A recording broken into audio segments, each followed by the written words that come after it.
احساس کی عدالت، جس میں انسان کم ہی آتا ہے، کیونکہ وہ جانتا ہے جس دن اس کے ضمیر نے جج بن کر اسے جج کر لیا تو وہ خود سے بھی نظریں نہیں ملا سکے گا۔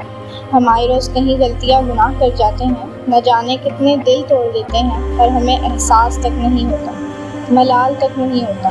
اور اگر احساس کی عدالت میں دھکے سے چلے ہی جائیں تو دل سے نکلتا ہے صرف ایک سوری۔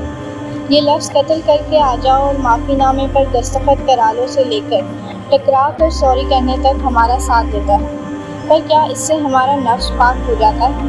فرمان الہی ہے، قد افلح من تزکا۔ اللہ نے ہمارے دلوں کو چیک کرنا ہے، نیتوں کو دیکھنا ہے۔ تو کیا ہماری نیتیں ٹھیک ہوتی ہیں جب ہم کسی سے معافی مانگتے ہیں؟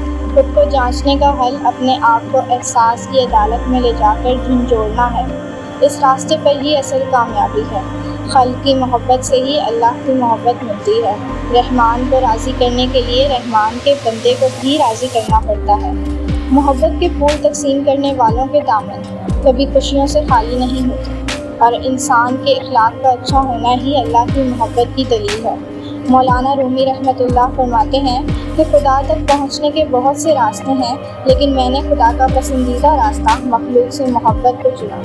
جس انسان کے دل میں رحم اور سوچ میں سچائی ہو، ایسے انسان کا وجود اللہ کی طرف سے مخلوق کے لیے نعمت سے کم نہیں۔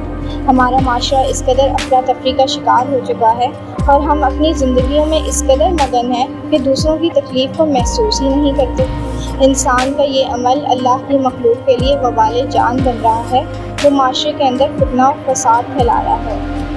ہمیں اپنے اخلاق کو بہتر بناتے ہوئے مخلوق خدا کے لیے آسانیوں کا سامان کرنے کی ضرورت ہے۔ اگر ہم رات کو پورے دن کا حساب کتاب لگا کر پورے دن کے اعمال چیک کریں اور غلطیوں کے صدقے دل سے تلافی کریں تو دنیا و آخرت ہمارا مقدر ہوگی۔ زندگی بہت چھوٹی ہے، اس میں ہی رب کو راضی کرنا ہے اور خود کو سنوارنا بھی ہے، تو احساس کی عدالت میں پیشی لینا کوئی گھاٹے کا سودا تو نہیں۔